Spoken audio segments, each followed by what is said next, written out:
On a bitter February morning in 1809, in a one-room log cabin nestled among the rolling hills of Hardin County, Kentucky, a child entered the world under circumstances that offered no hint of the extraordinary destiny awaiting him. Thomas Lincoln and Nancy Hanks Lincoln welcomed their second child, a boy they named Abraham, into a life of frontier poverty that defined the existence of countless American families struggling to carve out livelihoods from unforgiving wilderness.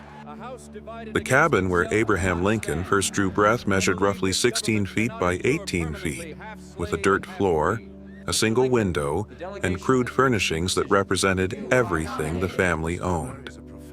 This humble beginning would become central to the mythology that later surrounded Lincoln. Yet the reality of his early years involved hardships that shaped his character in ways both profound and enduring. The Kentucky frontier of Lincoln's birth represented the advancing edge of American expansion, where families pushed westward seeking land and opportunity beyond the established settlements of the eastern states. Thomas Lincoln worked as a farmer and carpenter, possessing skills that allowed him to support his family at a subsistence level while never achieving the prosperity or security that remained his constant aspiration. The land itself, while offering possibilities for those willing to work it, presented continuous challenges including poor soil quality in many areas, unclear property titles that created legal disputes, and the ever-present danger of illness in an era when medical knowledge remained primitive and professional health care was essentially non-existent on the frontier. When Abraham was 7 years old, his family made the difficult decision to abandon their Kentucky homestead and relocate to Indiana, crossing the Ohio River to settle in Spencer County near a community that would eventually be named Gentryville. Multiple factors motivated this move, including ongoing disputes over land titles in Kentucky, where overlapping claims created uncertainty about property ownership, and Thomas Lincoln's opposition to slavery, which was legal in Kentucky but prohibited in Indiana under the terms of the Northwest Ordinance. The family's migration required them to hack a path through dense forest, build a new cabin from trees they felled themselves, and begin the laborious process of clearing land for cultivation in territory even more remote and undeveloped than what they had left behind. The Indiana years brought both tragedy and formative experiences that profoundly influenced young Abraham's development. In 1818, when he was 9 years old, his mother Nancy died from what frontier settlers called milk sickness, a mysterious illness that modern medicine has identified as poisoning caused by drinking milk from cows that had consumed white snake root, a toxic plant common in frontier areas. Nancy's death devastated the family, leaving Thomas Lincoln with 2 children and a household he struggled to manage alone. The following year, Thomas traveled back to Kentucky and married Sarah Bush Johnston, a widow with 3 children of her own, bringing her to Indiana to create a blended family that filled the Lincoln cabin with new dynamics and relationships. Sarah Bush Lincoln proved a transformative presence in Abraham's life, recognizing in the boy an unusual intelligence and hunger for learning that deserved encouragement despite the family's limited resources and the frontier's minimal educational opportunities. She brought with her several books that became treasures in a household where printed material was scarce, and she actively supported Abraham's efforts to educate himself, even when this meant he spent time reading rather than working, a choice that sometimes created tension with his father, who valued physical labor and viewed excessive book learning with suspicion. The stepmother and stepson developed a close bond that persisted throughout Lincoln's life, with Sarah later recalling that Abraham never gave her a cross word and showed qualities of character that distinguished him from other children. Formal education on the frontier consisted of brief periods in subscription schools, where families paid small fees to itinerant teachers who offered basic instruction in reading, writing, and arithmetic for a few weeks or months before moving on to other communities. Lincoln later estimated that his total formal schooling amounted to less than 1 year accumulated across several different schools and teachers. However, this scant formal instruction understates his actual education, which he pursued relentlessly through self-directed reading of whatever books he could borrow from neighbors or encounter through chance. He read the Bible repeatedly, absorbing not only its religious content but also its distinctive rhythms and rhetorical patterns that would later influence his own writing and speaking style.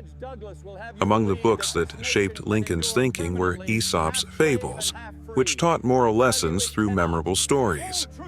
The Pilgrim's Progress by John Bunyan, a religious allegory that combined spiritual themes with narrative adventure. Robinson Crusoe, which explored themes of survival and self-reliance, and Parson Weems's biography of George Washington, which presented the first president in heroic terms that inspired Lincoln's own political ambitions.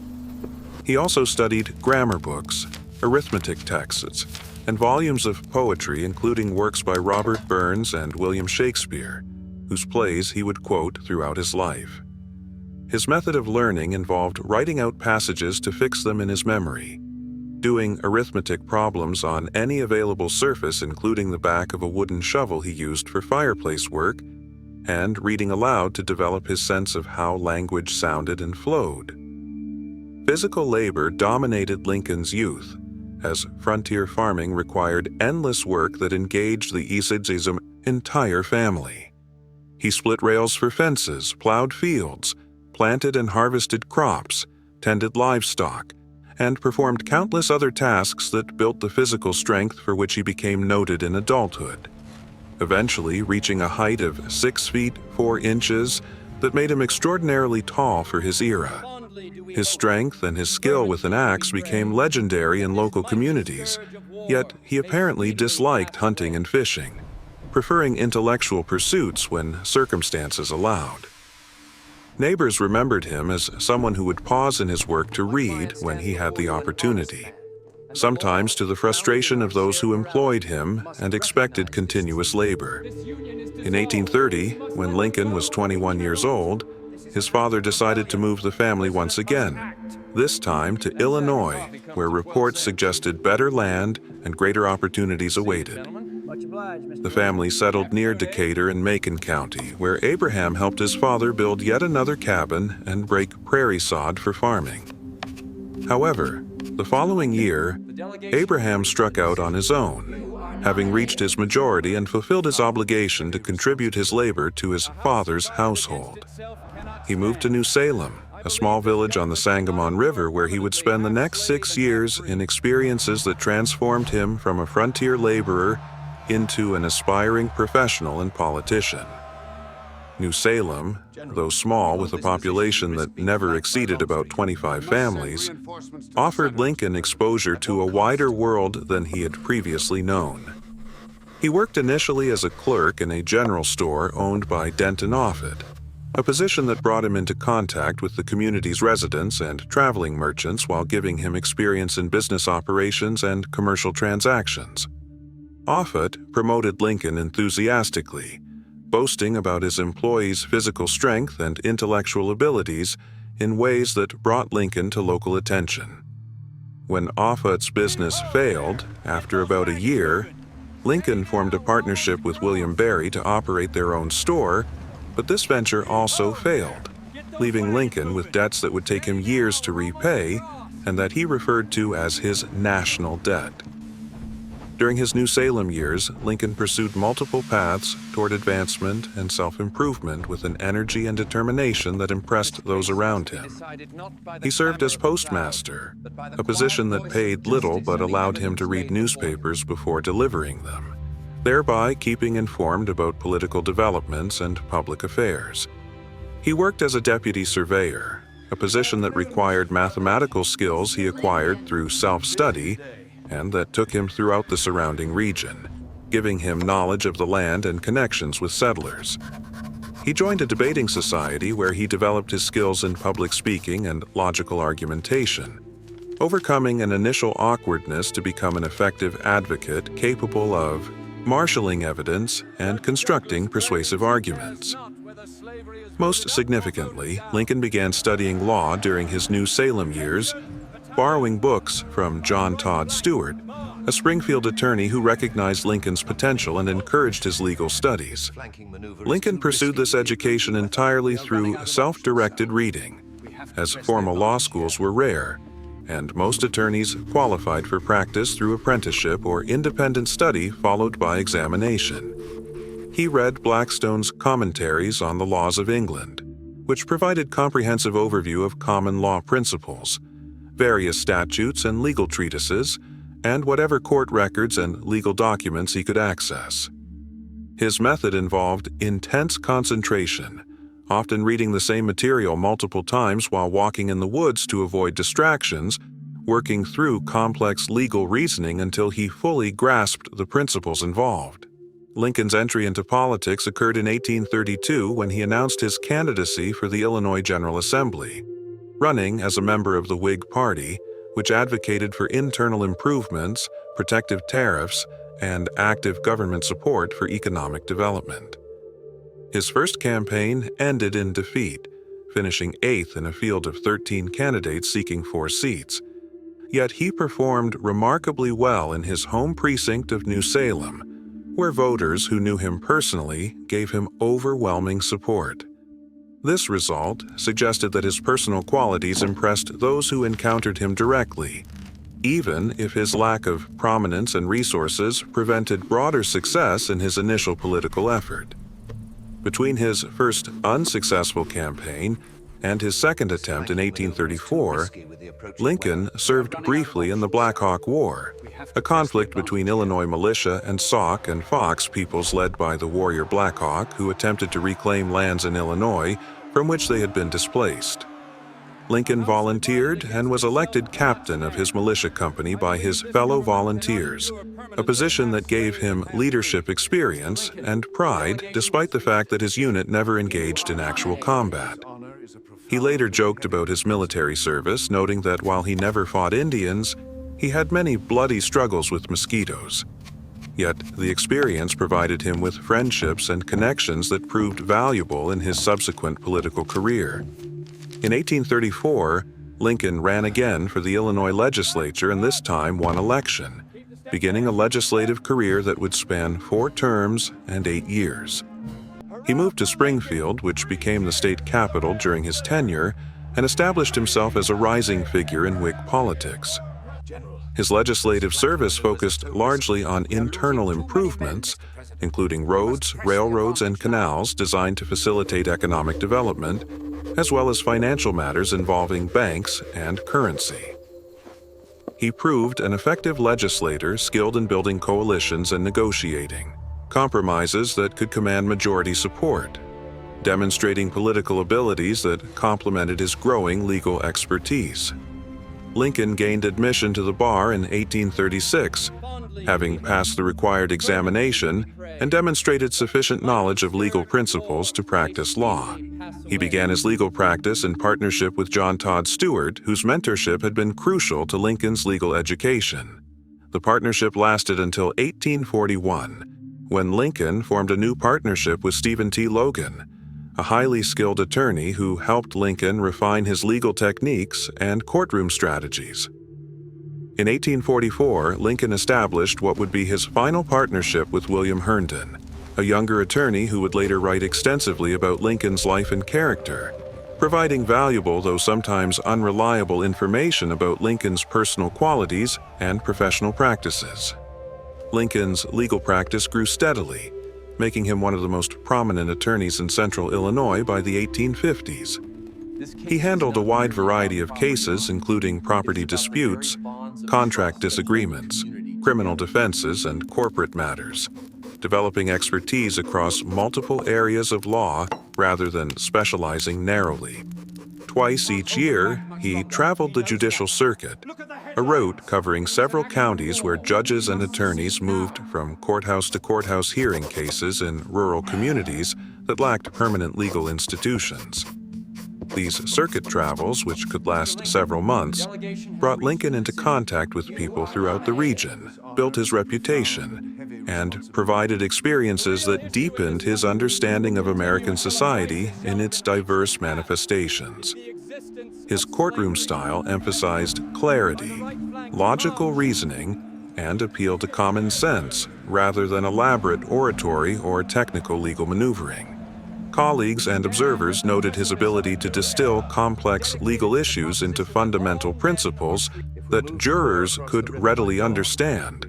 His skill in cross-examination that often revealed weaknesses in opposing testimony, and his effectiveness in closing arguments that combined legal analysis with moral reasoning. He developed a reputation for honesty that earned him the nickname Honest Abe, though the reality was more nuanced than the mythology suggests, as Lincoln was quite capable of aggressive advocacy and strategic maneuvering when cases demanded such approaches. During his Springfield years, Lincoln's personal life underwent significant developments that brought both happiness and profound sadness. He courted Mary Todd, a young woman from a prominent Kentucky family who had moved to Springfield to live with her sister. Mary was well-educated, socially accomplished, and politically ambitious, seeing in Lincoln potential for greatness despite his rough frontier background. Their courtship proved tumultuous, with an engagement broken off before eventually being renewed, but they married in November 1842, beginning a partnership that would last until Lincoln's death and produce 4 sons. The Lincoln marriage has been subject to endless analysis and debate, with interpretations ranging from portraits of deep mutual affection to depictions of constant conflict and incompatibility.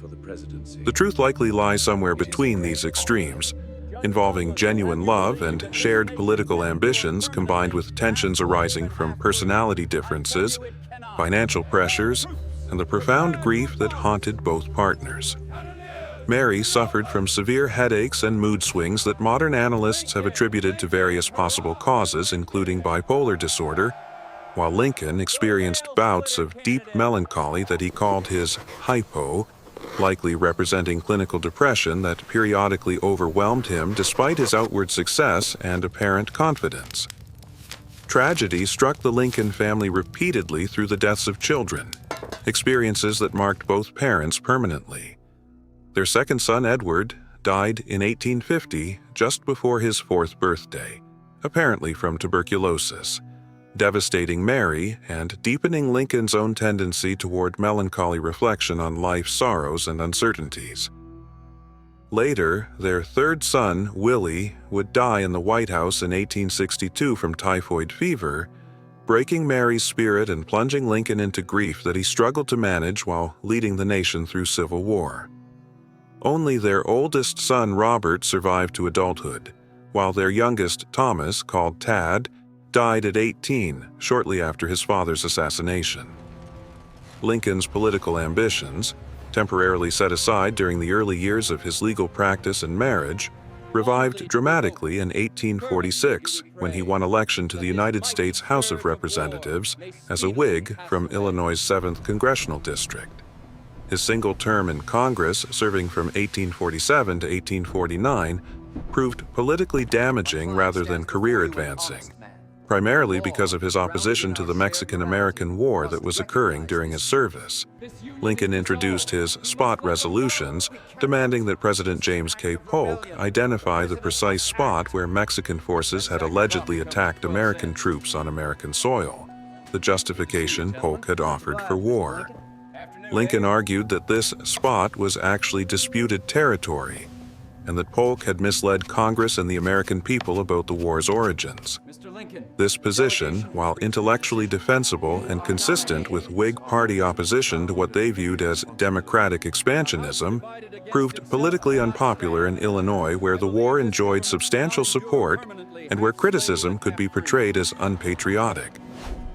Lincoln's stance contributed to Whig losses in his district and effectively ended his congressional career, as he had previously agreed to serve only one term according to the party's practice of rotating nominations. He returned to Springfield in 1849, expecting that his political career had likely ended, turning his energy toward building his legal practice and supporting his growing family. For the next 5 years, Lincoln focused primarily on his legal work, becoming increasingly prosperous and prominent in Illinois legal circles. He argued cases before the Illinois Supreme Court and occasionally before the United States Supreme Court, building expertise and reputation that made his services highly sought. He invested in real estate in Springfield and managed his family's finances with increasing success, finally achieving the economic security that had eluded him throughout his earlier years.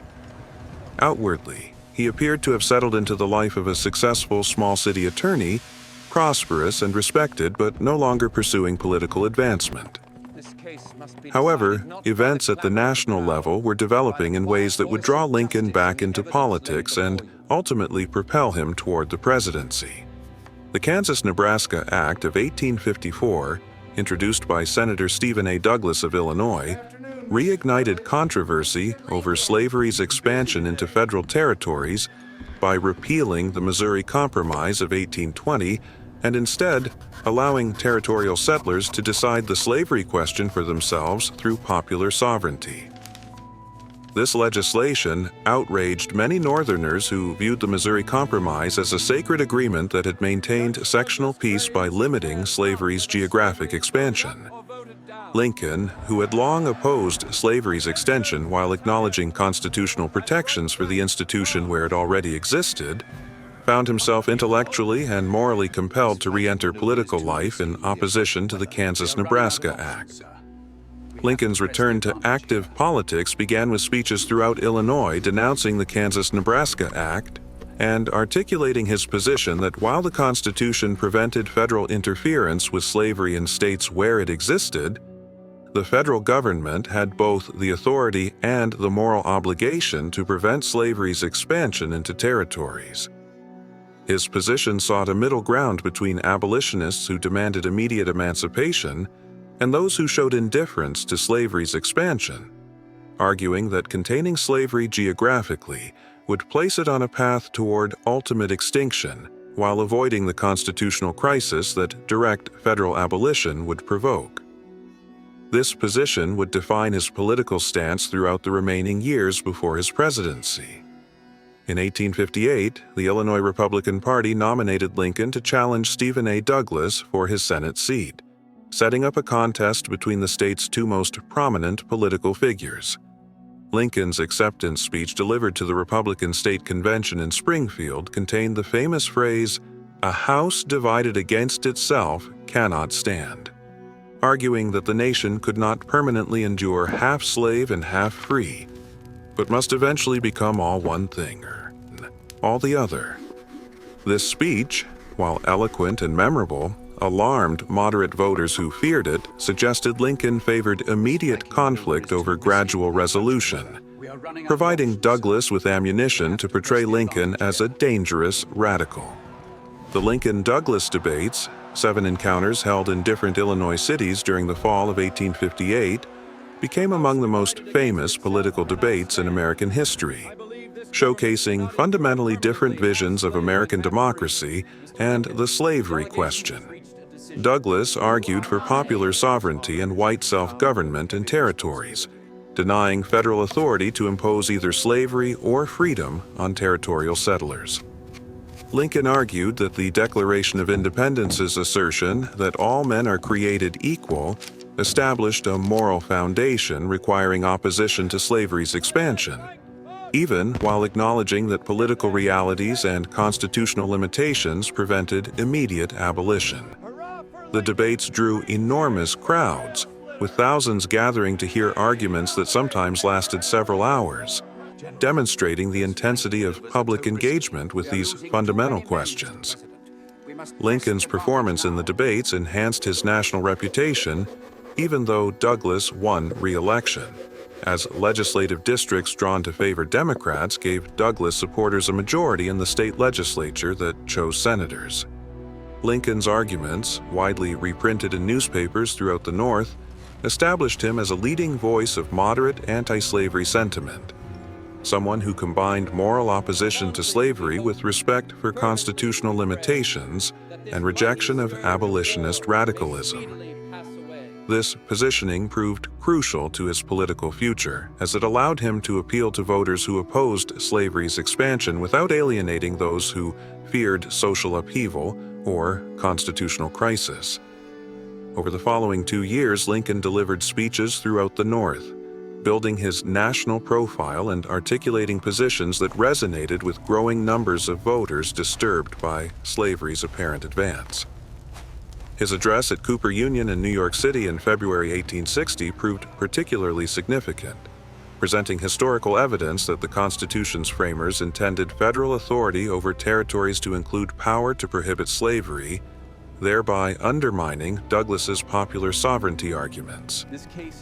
The speech demonstrated Lincoln's capacity for rigorous historical argument combined with moral clarity, impressing Eastern audiences who had been uncertain about the Western politician's intellectual abilities and rhetorical skills.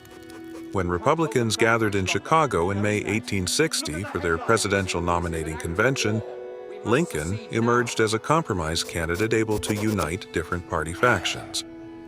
He was not the initial favorite, as William H. Seward of New York led on early ballots, but Seward carried liabilities including his perceived radicalism on slavery and his association with political machines that troubled reform-minded Republicans. Lincoln's managers, working skillfully behind the scenes, positioned him as everyone's second choice. Someone who could win doubtful states that Seward could not carry and who lacked the enemies and controversies that burdened other candidates. On the third ballot, Lincoln secured the nomination, an outcome that surprised many observers, but reflected careful strategic work by his supporters and Lincoln's own positioning over the previous years. The election of 1860 unfolded in a context of escalating sectional crisis, with the Democratic Party splitting into Northern and Southern factions that nominated separate candidates, Stephen Douglas and John C. Breckinridge respectively. A fourth party, the Constitutional Union Party, nominated John Bell on a platform that essentially ignored the slavery question and called for preserving the Union. This four-way race enabled Lincoln to win the presidency with less than 40% of the popular vote, but a commanding electoral college majority based on sweeping northern states while receiving virtually no southern support. Lincoln's election provoked the secession crisis that he had hoped to avoid, as southern states viewed a Republican president as an unacceptable threat to slavery and southern interests. South Carolina seceded in December 1860 before Lincoln even took office, followed by 6 more states over the subsequent weeks, forming the Confederate States of America with Jefferson Davis as president. Lincoln faced the most severe crisis in American history during the 4 months between his election and inauguration. Unable to exercise presidential authority yet forced to watch the Union disintegrate, while President Buchanan proved ineffective in addressing the emergency. Lincoln's journey from unknown frontier lawyer to president-elect represented an unlikely rise that reflected both his remarkable personal qualities and the particular historical circumstances that created opportunities for such advancement. His self-education overcame the disadvantages of frontier poverty and minimal formal schooling, demonstrating intellectual abilities that few could match regardless of their privileged backgrounds. His legal career developed skills in analysis, argumentation, and persuasion, while building connections throughout Illinois that provided the foundation for political advancement. His moral opposition to slavery, combined with pragmatic recognition of political and constitutional constraints, positioned him to lead a party and a section that required both principle and prudence. On March 1, 1861, Abraham Lincoln took the presidential oath, inheriting a fragmenting nation and facing choices that would determine whether the United States survived as a unified republic or dissolved into separate nations divided by slavery and competing visions of American identity. The prairie lawyer who had split rails, read by firelight, educated himself through borrowed books and argued cases throughout rural Illinois, now bore responsibility for preserving the Union and addressing the fundamental contradiction of slavery that had haunted the Republic since its founding. His rise from obscurity to the presidency represented both individual achievement and national transformation, embodying the American promise that talent and character could overcome humble origins while demonstrating how historical crises create opportunities for leadership that ordinary times might never reveal. Recognize this truth.